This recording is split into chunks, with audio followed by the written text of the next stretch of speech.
Muy buenos días a todos. Yo voy a hablar del problema con rollas en la campaña 2019-2020, manejo y control químico. Mi nombre es Enrique Alberione y trabajo en el grupo de patología del experimental Marcos Juárez. Voy a hacer un repaso principalmente por los factores que pudimos percibir el año pasado de la problemática de rollas. Y para esto, un primer factor que entiendo fue el que desencadenó un poco la infección anticipada de roya anaranjada, se debió a lo que es una condición de manejo. Esa condición de manejo, como sabemos, para patógenos biótrofos como son las rollas, requieren de plantas hospederas, en este caso los llamados puentes verdes o plantas voluntarias. Fíjense acá en este planteo de producción, un trigo implantado versus también un lote en barbecho con cultivo de trigo controlado ya, pero lo que generó este trigo guacho o plantas voluntarias fue liberación de esporas que fueron a parar a lo que fue el trigo implantado para ese año. Lo que generó fue este tipo de reacciones iniciales, es decir, pústula de tamaño importante, y esto nos alertó de la presencia de la enfermedad de manera temprana. Pasando a lo que tiene que ver con condiciones de ambiente, todos sabemos que las precipitaciones, la humedad y la temperatura son los que desencadenan las infecciones por enfermedades, y el año 2019 tuvo una particularidad. En general, los cultivares se implantaron con muy buena reserva en el perfil del suelo, es decir, dado por las lluvias de abril. Estos representan las barras rojas, lo que son las precipitaciones de la serie histórica de 59 años, estos son datos meteorológicos de la experimental Marcos Juárez. La barra en azul corresponde a lo del año pasado, es decir, el año 2019, y esto es la distribución de las lluvias en cada uno de los meses, abril, mayo, junio, julio, hasta noviembre, es decir, todo el periodo de crecimiento del cultivo. Es decir, arrancamos con muy buenas precipitaciones en abril y mayo, semejante a la serie histórica. En junio también fue parecido, la cantidad de precipitaciones. En julio ya notamos una merma de precipitaciones, es decir, de alrededor de 20-25 milímetros. Para el año pasado fue de 15 milímetros. Y sí, lo que no vimos fue precipitaciones en agosto. En septiembre se vieron muy resentidas, es decir, estuvieron en torno a 11 milímetros solamente para la condición de Marcos Juárez. También fue menor el nivel de precipitaciones en el mes de octubre, comparando la serie histórica con el año 2019, y algo menor también en el mes de noviembre. Otro aspecto interesante a ver es que las precipitaciones de octubre, como era de esperar, arrancaron finalmente desde la segunda quincena de octubre en adelante. Es decir, tuvimos precipitaciones anteriores, pero las de mayor intensidad fueron desde mitad de quincena hacia el final de la quincena, hacia el final de mes. Otra cosa interesante que quiero compartir con ustedes es lo que tiene que ver con temperaturas. Lo que aquí vemos en estos dos gráficos son las temperaturas diarias máximas, el primer gráfico que vemos arriba, y las temperaturas diarias mínimas. Yo lo que noto de la ocurrencia de las temperaturas el año pasado tiene que ver con lo que se observó en el mes de junio y julio, fundamentalmente en temperaturas máximas. Quiero que veamos esto. Es decir, se dieron picos de temperaturas máximas que estuvieron alrededor de 22, 23, 21 grados centígrados durante lo que fue junio, julio. Y fíjense la otra particularidad de las temperaturas máximas en el mes de agosto y septiembre, en dónde cayeron. Es decir, se dan picos hacia abajo. Ahora, si nos vamos al gráfico de abajo, en ambos casos la serie histórica de 18 años es la línea en negra, y la que era anteriormente en líneas ocres y estas en azul ahora son las correspondientes al año 2019. Lo que vemos con las temperaturas mínimas es aún más llamativo, si se quiere. Es decir, tuvimos un mayo y junio con temperaturas mínimas un poco más elevadas que la serie histórica. Esto, de alguna manera, es lo que yo creo que tuvo que fue el principal factor, digamos, dando ya el invierno en el julio, las temperaturas fueron frías, propias de invierno, y lo que fue en el mes de agosto y septiembre se dieron temperaturas mínimas bastante también por debajo de lo que fueron los registros históricos. Hubo una particularidad de todo esto en el número de días con heladas, es decir, las heladas del mes de junio fueron inferiores en días a la serie histórica y las heladas de agosto, septiembre fueron muy superiores a lo que indicó la serie histórica. Esos datos, por supuesto, no los estamos viendo acá, pero de alguna manera reflejan estos picos hacia abajo, esas temperaturas mínimas.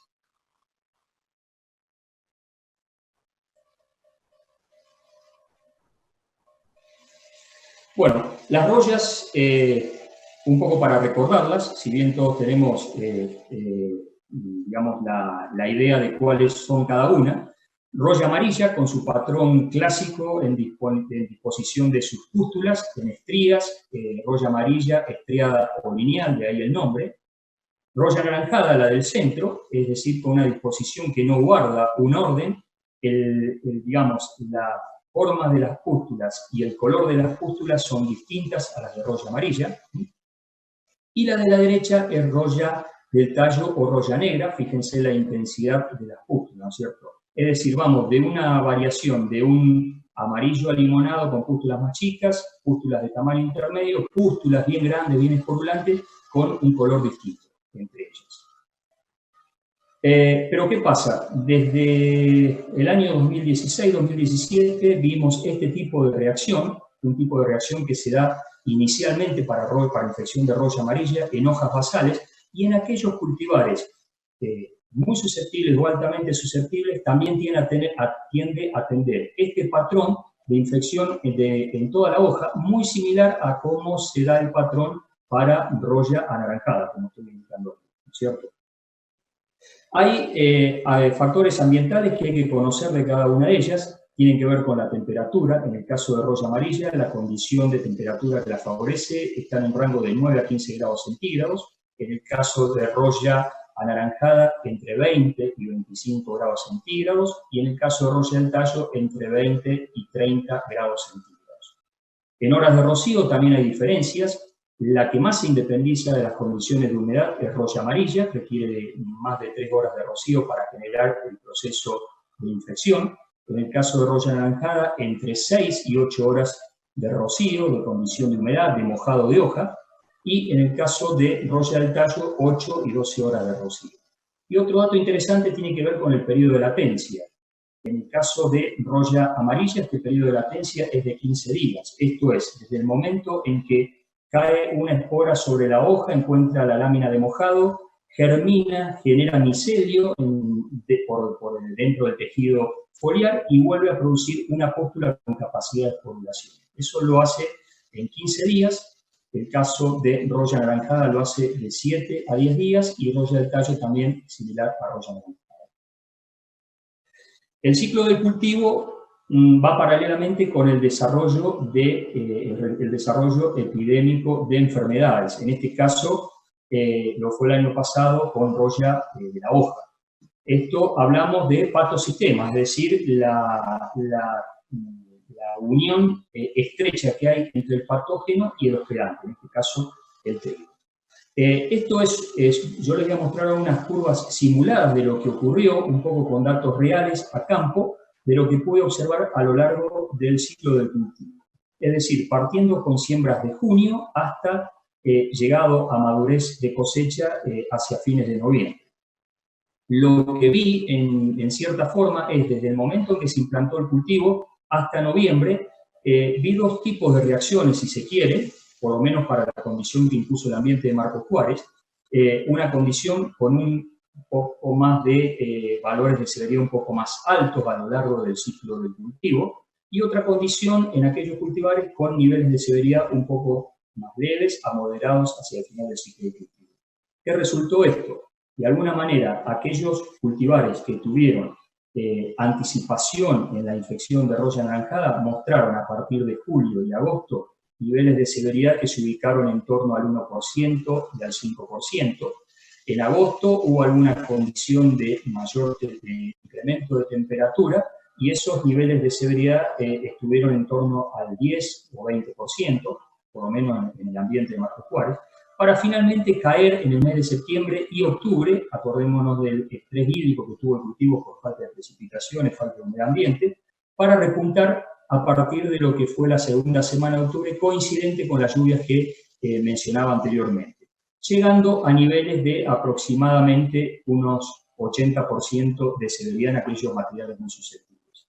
La otra curva que les mencionaba recién tiene que ver con cultivares que tuvieron un comportamiento distinto, es decir, una curva más achatada, un desarrollo epidémico más frenado de la enfermedad, y a partir del mes de octubre, la segunda quincena de octubre, finalmente, ahí repuntó la enfermedad, pero llegó a niveles de alrededor del 40% de severidad.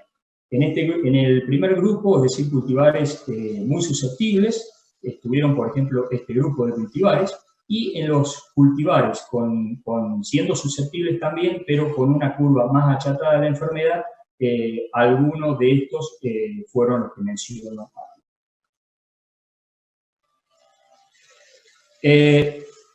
Todo lo que tiene que ver con el patosistema, rollas y trigo, hay un origen, y ese origen lo da el patógeno en sí.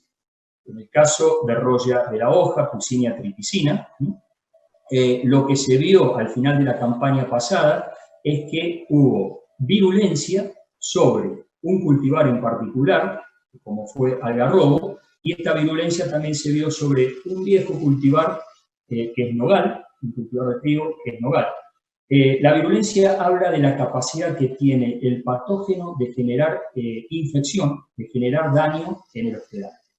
Lo que se supo es que de 7 o a 10 razas de roya que hay en el país, en las subregiones trigueras presentes, 2 de estas razas, llamadas por nomenclatura MNN, como estamos viendo, y NMP, pasaron a una frecuencia mayor. De alguna manera, por una condición de manejo se dio esto. Es decir, algunos cultivares se sembraron de manera un poco más adelantada, y lo que se supo es que estas razas afectaron a un gen de resistencia dominante, un gen de resistencia mayor, que es el LR9, y también a esta combinación de genes LR39 y LR41. Esta raza mencionada aquí es virulenta sobre estos 2 genes de resistencia. También se supo que la otra raza aumentada su frecuencia fue NMP, actuando también sobre el LR9 y el LR39 y 41, ambos presentes en el material o en el cultivar nogal. Es decir, donde antes estos genes conferían resistencia, a partir de la campaña pasada, por incremento de esa raza, vencieron la posibilidad de resistencia de estos cultivares y se volvieron susceptibles. Fue el caso, por ejemplo, más llamativo de Baguette 750, que se vio en pruebas de invernáculo, en pruebas de plántula, que era resistente a la primera raza mencionada, pero muy susceptible a la segunda raza. Otros cultivares que podrían tener este problema por tener este gen de resistencia que ya hoy no confiere resistencia a la enfermedad fueron una variedad nueva, Bucumelen, y también nueva MS INTA 119. Cultivares que en su genoma tienen como progenitor a nogal son dentro de los ciclos largos o intermedios y que podrían correr con la misma suerte que, por ejemplo, algarrobo o como Baguette 750, son E620, guayaba, Dubái, basilio, acarandá, lapacho, poliqueo, entre algunos de los nuevos.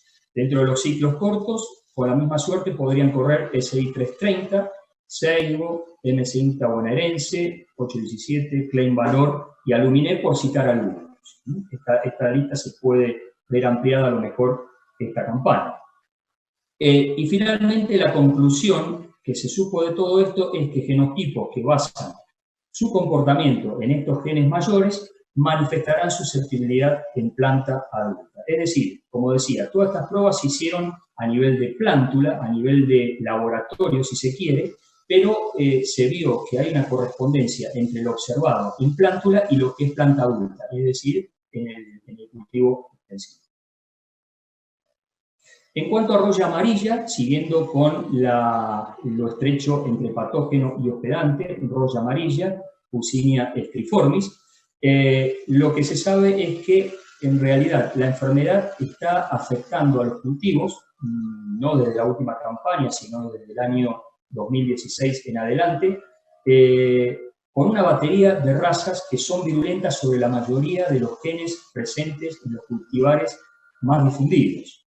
Hay grupos, es decir, habría dos grupos de razas de roya amarilla, un grupo con menor virulencia, es decir, menor capacidad de provocar daño en los cultivares, pero de amplia difusión. Y esto lo vuelve con gran capacidad de infección de los cultivares. Y hay otro grupo que tiene mayor virulencia, es decir, mayor capacidad de causar daño en los cultivares y de ahí generar susceptibilidades en los cultivares, que corresponden a razas de tipo Warrior. Estas son razas que se originaron en Europa desde hace aproximadamente 5 años para atrás aproximadamente. Otra particularidad que se vio en roya amarilla el año pasado fue dónde se hizo presente la enfermedad, es decir, norte de Santa Fe, Santiago del Estero y Tucumán. Y esto es importante remarcarlo porque se sabía que roya amarilla era de condiciones de climas más frescos, lo vimos en la diapositiva anterior, pero es como que ha cambiado, se ha adaptado a temperaturas mayores y de ahí la posibilidad de encontrarla en estos lugares, es decir, norte de Santa Fe, Santiago del Estero y Tucumán, zonas más cálidas. La resistencia observada es aportada por la combinación de genes que afectan el tipo de infección y la severidad. Es decir, todos los materiales que hoy tenemos a disposición en el mercado, aquellos que muestran algunos niveles de resistencia, básicamente está dado sin conocerlo aún por combinación de genes. Se supone que es eso. Hay combinaciones de genes que contrarrestan el avance de la enfermedad.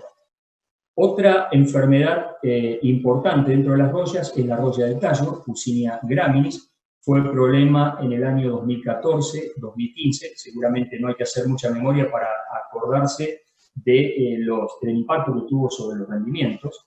Y felizmente esta enfermedad de alguna manera está controlada porque los programas de mejoramiento tomaron cartas en el asunto y fueron liberando materiales susceptibles. Pero también, por el otro lado, tenemos identificado aquellos materiales que podrían tener problemas de esta enfermedad si se difunden a mayor escala en su área de ciclo. Siempre es interesante revisar, y más aún a comienzo de campaña, todo lo que es la información referida al comportamiento sanitario de las variedades. Para eso, nosotros desde INTA ya hemos elaborado un trabajo en donde se integran todos estos resultados y es lo que voy a mostrarles un poquito ahora de manera media rápida. Es decir, acá está de manera sintética agrupados los cultivares, grupos de ciclo largo e intermedio y grupos de ciclo corto, por grupos de calidad. Grupo de calidad 1, grupo de calidad 2 y grupo de calidad 3. Incluso dentro de cada ciclo de crecimiento marqué las variedades que son nuevas, es decir, las que estuvieron el año pasado, que fueron el año pasado como primer año de evaluación, y aquellas con más de 2 años de evaluación, de las cuales se conoce más su comportamiento sanitario.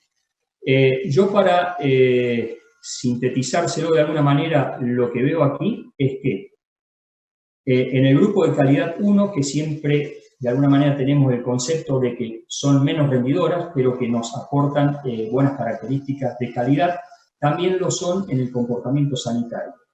Vemos que hay muchos verdes, los verdes indican resistencia genética a las 3 royas y hay pocos rojos y pocos amarillos, tanto en los ciclos largos como en los ciclos cortos.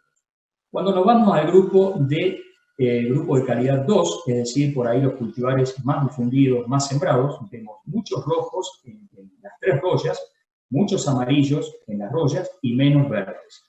Es decir, que acá se da un poquito eso de a mayor rendimiento se disocia un poco con la condición sanitaria.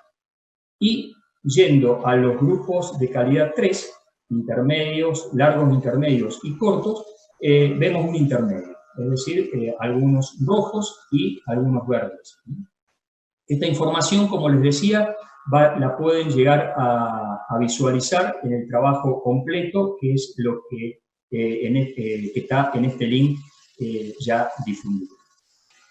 Lo que tiene que ver con manejo, yo les mencionaba anteriormente lo que a mí me pareció que fue un desmanejo, si se quiere, haber dejado plantas guachas o puentes verdes, que de ahí se originó las primeras esporulaciones para caer en el cultivo verde. El manejo, la otra cuestión de manejo tiene que ver con el control químico. El control químico en determinados momentos del cultivo pueden ser más o menos efectivos dependiendo de los umbrales de control, dependiendo de cuándo actuemos con los productos químicos y dependiendo del desarrollo epidémico. Esto es, para la misma condición de Marcos Juárez del año pasado, un ensayo implantado en un lote de producción en cercanías de la localidad de Inriville, al sur de la Ruta 6, en donde con Sumit hicimos un ensayo de evaluación de 4 tratamientos, un tratamiento testigo absoluto, un tratamiento en donde se aplicó el fungicida Reis en su dosis recomendada. Esto fue aplicado el 22 de agosto, cuando el cultivo estaba en estado de macollaje. Y después hay 2 tratamientos más donde se aplicó Reis, también como primera aplicación el 22 de agosto, y posteriormente se aplicó el nuevo producto Howler el 24 del 10. Y el cuarto tratamiento, en donde fue una primera aplicación de Reis el 22 de agosto y una segunda de Reis el 24 del 10. Estos 2 últimos tratamientos, es decir, la aplicación de Howler y de Reis, coincidieron con un estado de crecimiento del cultivo de SADOC 6.5, que esto es antesis media. Lo que a mí me tocó fue monitorear el comportamiento de la enfermedad en el lote y el resultado de cada uno de los tratamientos.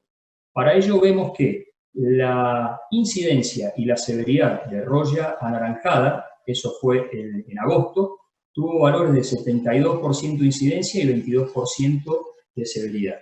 También pude evaluar mancha amarilla, estaba en niveles muy bajos, 1% de incidencia y no llegaba ni tan siquiera al 1% de severidad. Pero fijémonos, por ejemplo, qué fue lo que pasó en septiembre, un poco dando cuenta de todo lo que le mencionaba anteriormente.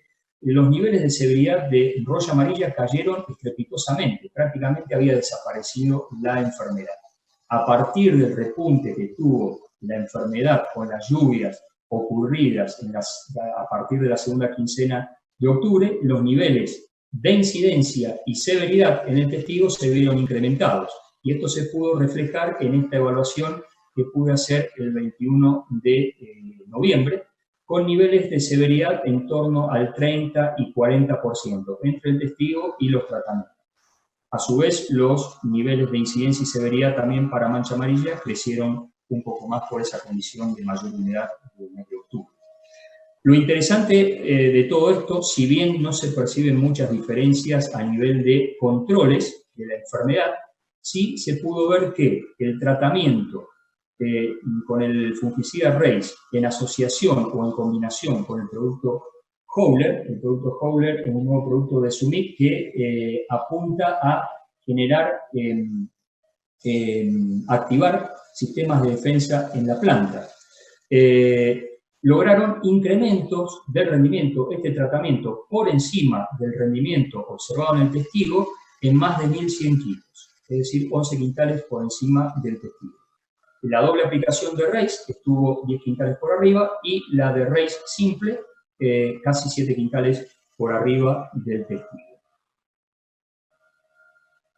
Como recomendaciones finales, pensando en lo que nos dejó la campaña pasada y lo que podemos llegar a encontrarnos en esta campaña, acordándonos de todo lo que tiene que ver con los manejos de la enfermedad cuando por ahí no consideramos el aspecto sanitario en la siembra de variedades, o si la condición del ambiente se torna con una presión importante sobre la posibilidad que tiene de los patógenos en desarrollarse sobre variedades susceptibles, o bien también en el caso de que digamos, se generen variabilidades, como se dio el año pasado, o variaciones en el patógeno mismo, que volvió a algunos cultivares susceptibles. Ante todo eso, está muy bueno pensar en cuáles son las maneras que tenemos de contrarrestar el efecto de las rollas. Fundamentalmente, el control de plantas guachas, plantas voluntarias, eso creo que no nos debería pasar en descuido. Creo que eso fue lo que originó de alguna manera las infecciones tempranas del año pasado acá en la zona. Y también el otro tema es los planteos con cultivo de cobertura. Se está difundiendo mucho esta práctica en donde por ahí como cultivo de cobertura se utilizan triticale y centeno, dos especies afín si se quieren con el trigo. Estas dos especies son hospedantes de roya amarilla, es decir, que mucho cuidado con eso, es decir, control de plantas voluntarias y atención en los planteos de cultivos de servicio o cultivos de cobertura utilizando estas dos especies. La siembra de variedades con buena sanidad roya, esa información ya está difundida y necesitaríamos que los asesores revisen toda esa información y se inclinen por elegir aquellas variedades que tienen resistencia genética a las rollas, de buen comportamiento a las rollas. De darse, como se dio el año pasado, una infección anticipada, es sumamente importante generar monitoreos tempranos y sistemáticos de los lotes, no dejar que las enfermedades avancen de manera desconocida por nosotros, es decir, que tenemos que estar sobre los lotes. Para todo ello, una manera importante de pensar si se tiene que aplicar fungicidas es conocer al menos los umbrales de infección. Podemos valernos de umbrales de infección dado por incidencia o bien por severidad, pero recordar que esos umbrales tienen que ser niveles bajos. No, niveles bajos, me refiero, en el caso de severidad, no superiores a 5%. Otro dato muy interesante tiene que ver con aspectos de calidad de aplicación.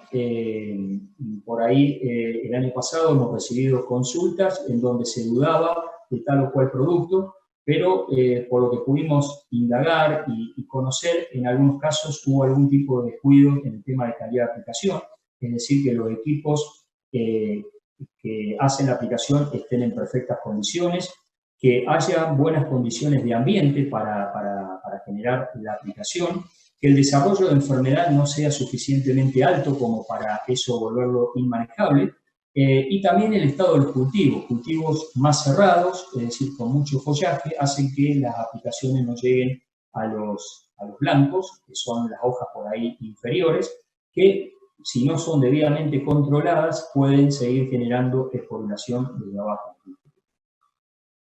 Y otro dato interesante, y creo que a medida que vaya pasando el tiempo, más en cuenta lo vamos a tener, es el tema de rotación de principios activos. Eso de alguna manera nos va a garantizar salvar algunos productos, evitar insensibilidades de los patógenos y de alguna manera nos permitirá equilibrar un poco lo que tiene que ver el control químico de estas enfermedades cuando se requieren más de una aplicación de fungicida.